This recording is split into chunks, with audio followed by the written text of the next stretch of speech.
Before we dive into today's episode, I have something truly special to share. Next September, I'll be leading an intimate women's retreat through the south of France and northern Italy, and you're invited. Picture this: mornings exploring the colorful markets of the French Riviera, afternoons sipping wine, and a hotel view with golden Mediterranean sunsets. Whether you love photography, food, or just want to reconnect with your playful creative self, this trip is designed for you. Spots are limited, so if all this sounds like your kind of adventure, please visit tourwithabsolutely.com and look for the tour France and Italy with Crystal.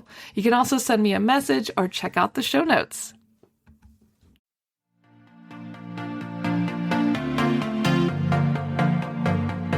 Hey guys, my name's Crystal Kenny, and I'm in love with creating. All things artistic and imagination involved. I'm an American girl who chased her creative dreams all the way to Paris, France, making a living using photography.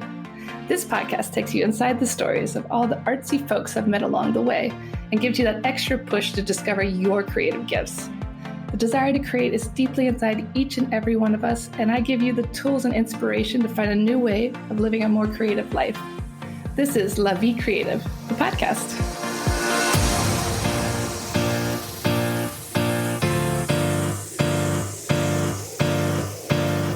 Welcome to the show, Fabienne. How are you today? I'm doing well. I'm excited to be here with you. I'm excited to have you on. It was so lovely to meet you at one of David's wonderful parties. He's a great guy. He's sent me so many wonderful people who are creative and business oriented. But I want to talk about your story today. Let's talk a little bit about how you were inspired to create Bold Heart and what it is. Yes, happy to share. Well, it seems crazy to say that I started my own business 25 years ago, but I knew when I was working in corporate that I was unemployable and that if I continued working for somebody else, it was just going to be a slow death. So I opened up my first business, a nutrition business 25 years ago, but I didn't have enough clients to stay afloat. And it was either go back to work in a big building with people with gray suits, or find a way to attract clients repeatedly. And I did that. I created, just to give you the short story, I created a client attraction system for myself to make sure that I always was getting out there in a big way and attracting my ideal clients. And it worked. And within 8 months, I filled my nutrition client base to full capacity. And other people around me started asking me for it. What is this client attraction system? How did you do it? Can I use it too? And I said, well, let's have tea and I'll give you a couple of tips. And they would always come back to me and said, I got 2 new clients. I'm like, this is awesome. And over time, the signs from the universe were pointing to the fact that I actually enjoyed business coaching more than I enjoyed, teaching people how to make brown rice so that it doesn't stick to the pot, and tofu and kale and all of that. And so I opened up a business coaching practice, teaching people my client attraction system. And then I was able to take that and get to 6 figures in my business. And then other people wanted to know. And as I was climbing up 6 figures, multiple 6 figures, eventually 7 figures, people started asking, okay, so how do you scale a business, no matter what the business is, and still have your life? And I've been teaching that for the last 15 years. And it's a combination of a bunch of different things. I'm happy to share it with you here today if you're curious. But this combination of strategy and intuition and creativity and loving accountability, all of that allows you to really get paid nicely and also have a high quality of life, which I believe is essential. Definitely. I mean, I think that's the dream for so many of us small business owners, and a lot of creatives listen to this show, and I know they struggle to turn their passions into money, and how do we attract the right clients? And I know one of the things you say a lot is like growing with heart. What does leading with heart look like in a practical business decision? Well, when I first started learning how to get clients, it was taught by a lot of masculine people, whatever their gender. And it was like really going for the jugular. And it's what I now call, just a lot of bro energy, whether it was marketing or sales or running your team. And each time I would either work with a business coach or meet somebody who had advice for me, I just felt like there's no way I'm ever going to do it that way. It doesn't feel authentic. It doesn't feel like something that sounds like me. It felt like I had to put on a masculine mask. And I find this is true with a lot of creative people. Again, whether, whatever gender, they want to do things in a way that feels authentic to them. And I started really looking at how I would close the sale, how I would want to market, how I would want to work with my team. And what I realized is that anything that's heart-led for me feels authentic. And so let's take marketing, for example. I was afraid in the beginning to market because it just felt a little shifty. And I decided what kind of marketer I wanted to be. And I took on the identity of a loving marketer, compassionate marketer, nurturing marketer, valuable, prolific, kind. And when I put this list together of the kind of marketer or the kind of salesperson I wanted to be, I noticed that it was just really love-based. And I not only enjoyed being that kind of business owner, that kind of salesperson, that kind of marketer, that kind of team leader, but I noticed that that's what I would want to be around. So I think that the long answer to your short question is whatever authenticity means to you in your business, that's how you should show up. So if you are somebody who is creative, be creative in your business and your marketing and how you grow it. If you have a sense of humor, be funny in your marketing and your sales with your team.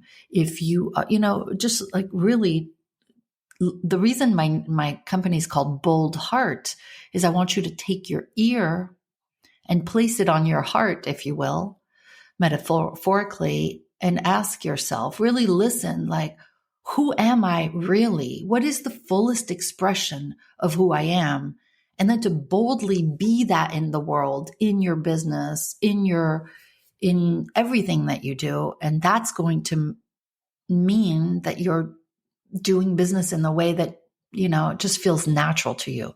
I hope I made that clear. Yeah, definitely. It's being authentic. And, like you said, it made you feel uncomfortable to not be authentic when it came to marketing and things like that. So it's just coming as yourself all the way in your business. And talk a little bit more about what creatives could focus on today, for example, when they want to move from hustle to a leveraged income.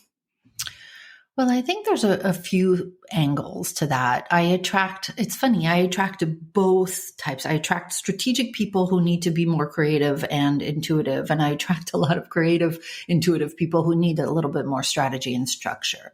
And what I notice around the creative people is they need to embrace the strategy of marketing and ideally business models that use the 80-20 principle, and also known as the Pareto principle, and really looking at being strategic with their time, their offerings, and their marketing. In terms of time, my advice based on everything I've seen, and I've worked with tens of thousands of people in the past, is that when creative people want to do a lot of things, but the strategy is in doing the 20% of activities that produce the 80% of results, meaning money. And if you look at it in terms of time, the time of your day, just for a round number, we're going to use 10 hours in a working day.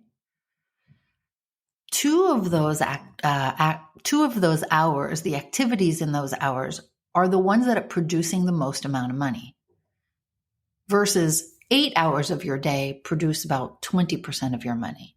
And if you start thinking in that way, what are the activities when I go do them? Let's say if I go to a networking meeting, or if I do a certain type of reel on Instagram, or perhaps it's, connecting with centers of influence or people who are high connectors.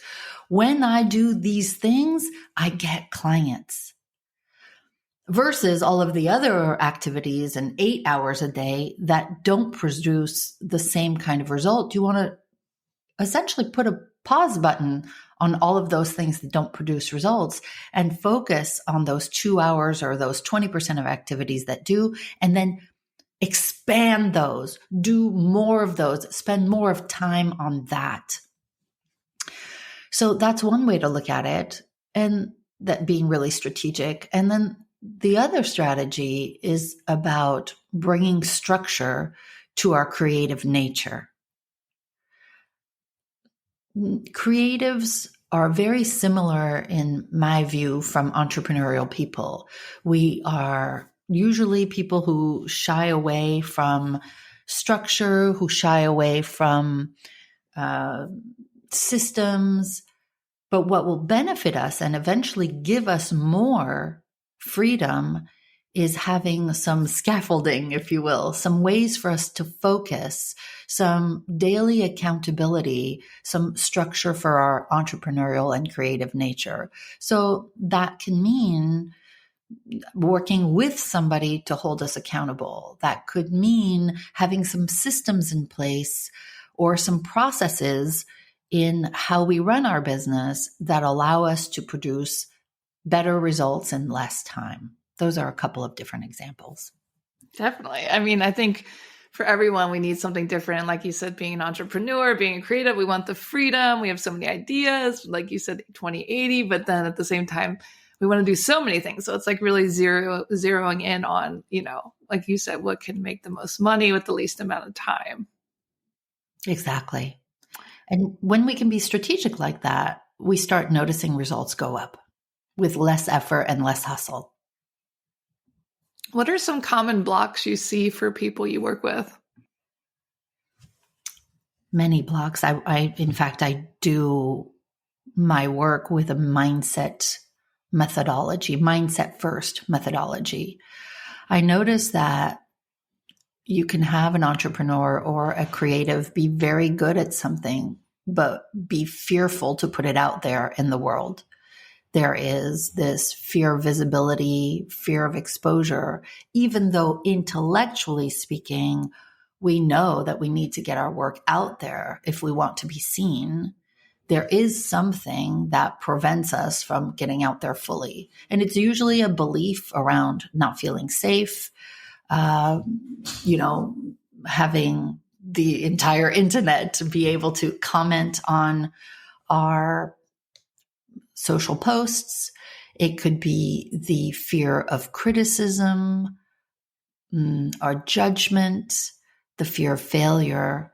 And if you understand how we humans take action, it's not about what the conscious mind wants. Like, I know I need to finish this blog post, or I know I need to go to that networking meeting or publish that article, for example.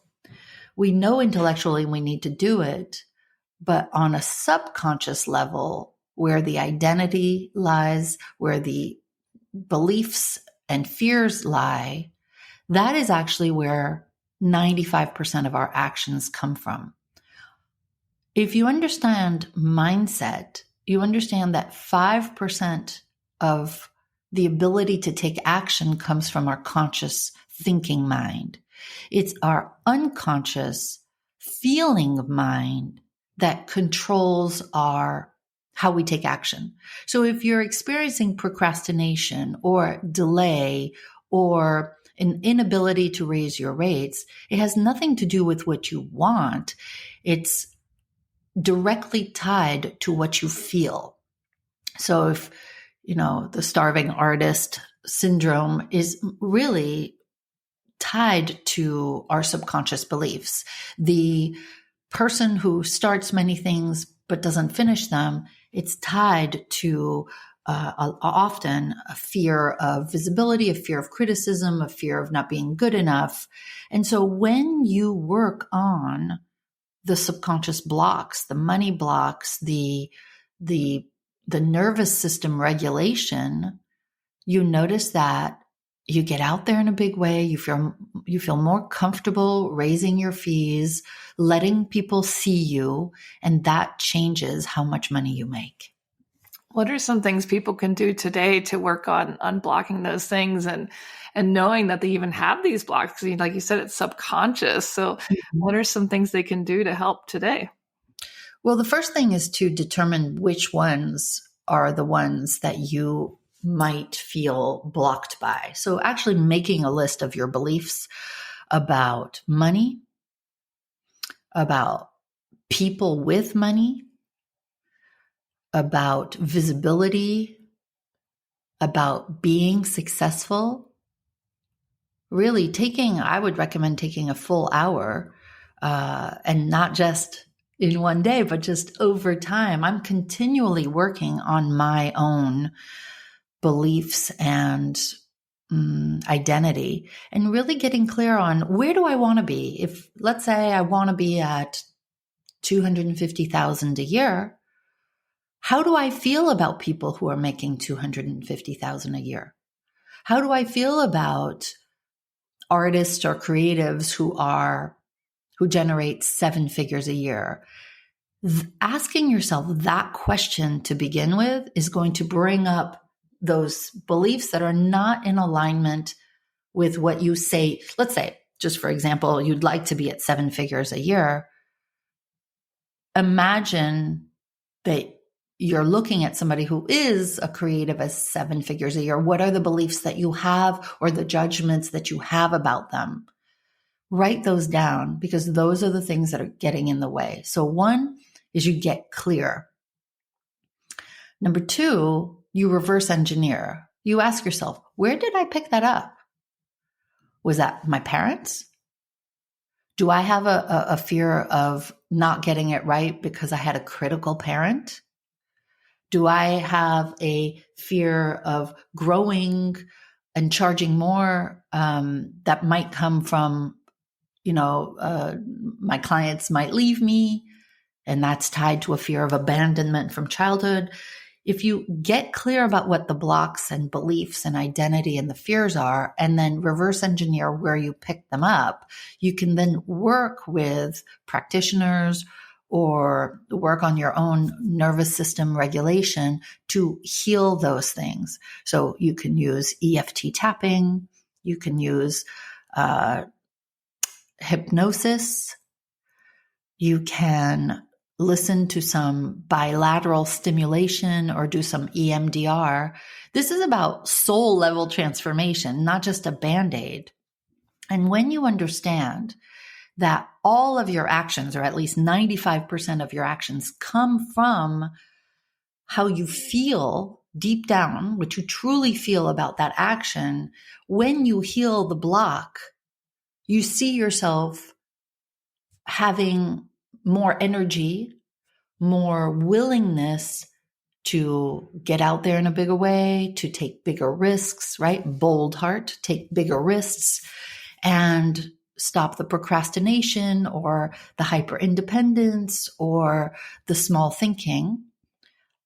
And you just show up much more differently. So understanding that it's not about forcing yourself to take bigger actions. It's about feeling safe doing so by healing the things that you picked up along the way. And it could have been your parents, it could have been your education, your religion, some negative things that happened to you, or just picking it up from television and the media.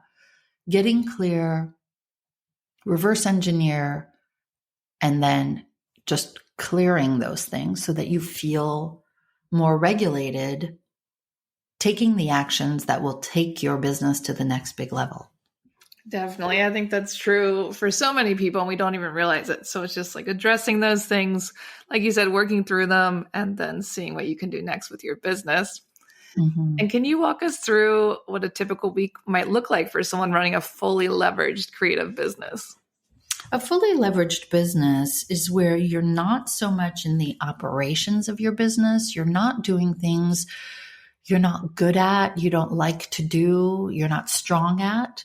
A fully leveraged business is where you are in your unique zone of genius, doing the thing that comes to you naturally, that makes you happy, being in those 20% activities and having everything else either eliminated, delegated, or automated.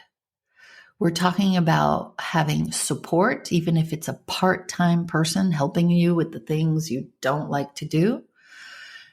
Also having some systems and processes in place so that things don't fall through the cracks and don't create fires that you need to be putting out. And also looking at the business model. If there's a way that you can work one-to-many or have people working under you to do things that you're currently still doing that are keeping you the bottleneck in your business, that is a way to create a leveraged business. So a leveraged business is where you're doing less, but better. Fewer things that are more tied to your genius and brilliance, and finding a way to reach more people without having to do everything yourself. And that's when you can make twice as much, working half the time. It's about understanding that you can't do it all. And in fact, and this is what I talk about in my book that's called The Leveraged Business, if you want to move to the next level of impact or reach or income, you actually need to work less.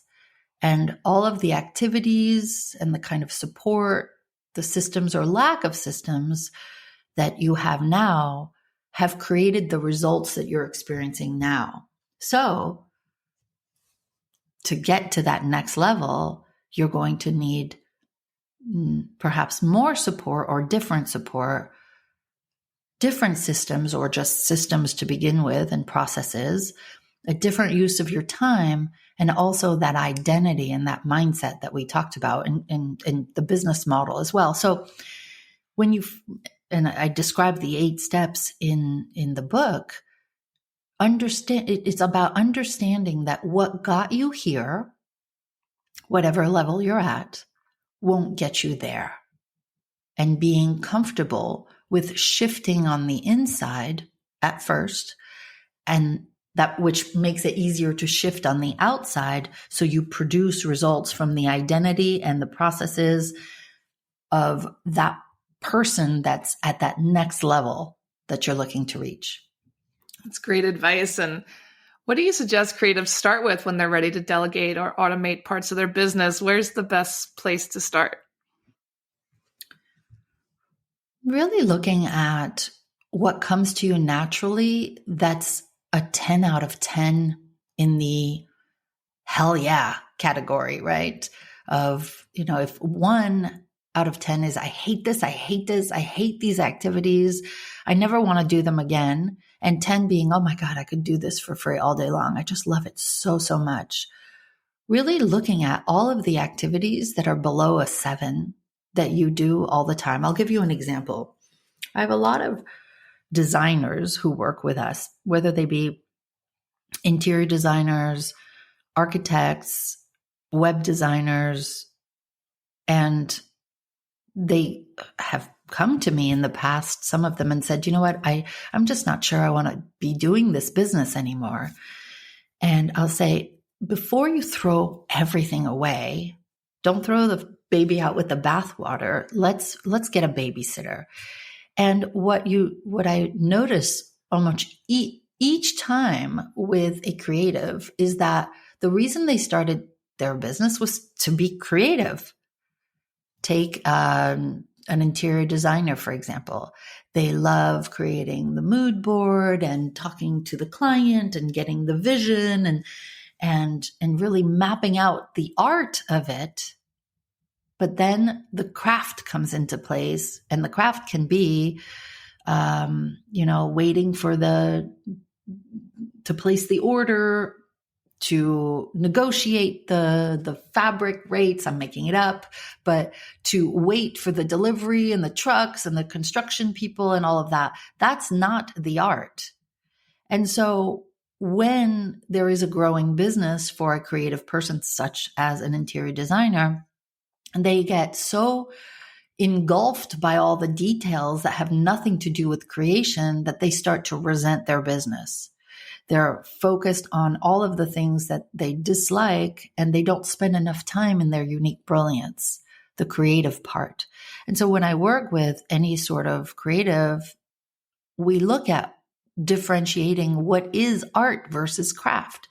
And most of the time, craft can be delegated, automated, or, just eliminated. I'll give you an example. I've taken quite a few creative people to 7 figures, and almost all of the time it was about getting them back into the creative seat and delegating everything else. And it may be that you just consult, but have someone do all the work. I've done that with florists. I've done that with fashion designers. It's about noticing what's no longer lighting you up and finding somebody else to do that. For a photographer, it could be just meeting with the client and strategizing and being on the photo shoot, and all of the editing in the back end gets done by somebody else. The mind will immediately think, no one can do this but me, but that's not true. You can delegate that stuff if you are very clear about your process and what you're looking for, your brand voice, identity, whatever it is that is your magic touch in the editing. You can document it and then get somebody else to do it for you. That's so true. I remember when I started my business and I started growing and getting burnt out, and I was like, I can't trust anybody to shoot for me or to edit for me. I'm the person who picks the best photos. And now we have somebody do all those things. And it's like, it's so much better, but it's really hard getting past that, getting past yourself, stepping aside yourself. Yeah. And that's the mindset piece. That's the belief that, and it's tied to fear of criticism, fear of failure, fear of not getting it right, and not being able to control what somebody else does. So ultimately, it always starts with a mindset first approach. And when you can let go of even taking the photos, and having other people take the photos in your methodology. This is how I've gotten some of my wedding photography clients to get to multiple 6 figures a year or working much less. It's about working on the identity first. I am a photographer who doesn't need to be behind the camera, or at least on every shoot, and then being comfortable training the others, etc.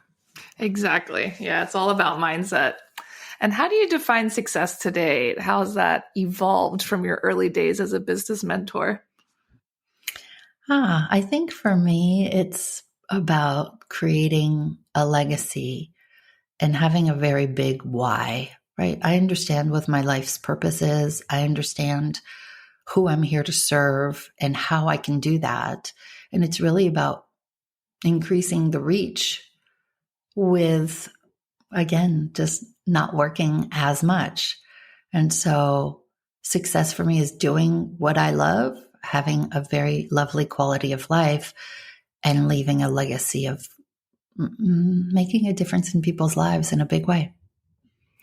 And what do you hope people take away from your book, The Leveraged Business? It's a roadmap. It's a framework. It's It doesn't have to be this way. You don't need to be overwhelmed. You don't need to be overworking. You don't need to be underpaying yourself. There is a different approach, but many times we don't know what we don't know because we're focused on our creative pursuits as opposed to, the strategy and the marketing and the business aspect of it. And when you can borrow someone else's 25 years of experience and apply it to your business, it really does change. It really has you stay in your unique brilliance, your zone of genius, your creativity. But with the right strategies in place, you can grow just doing what you love. I think that's beautiful. And how would you define creativity in your own words? For me, creativity is, not to sound basic, but it's about creating something that doesn't exist and that is in full alignment with my heart and my purpose and my skills and talents.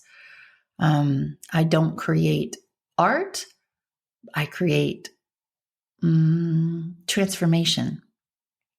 And it's about putting something into motion that existed just as a feeling or an idea, and then it lives outside of myself. That's creativity for me.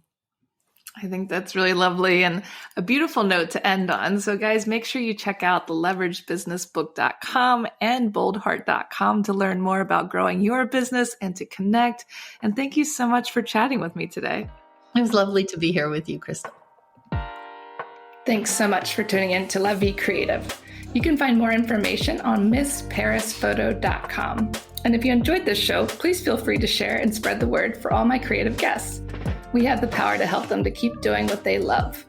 See you next time.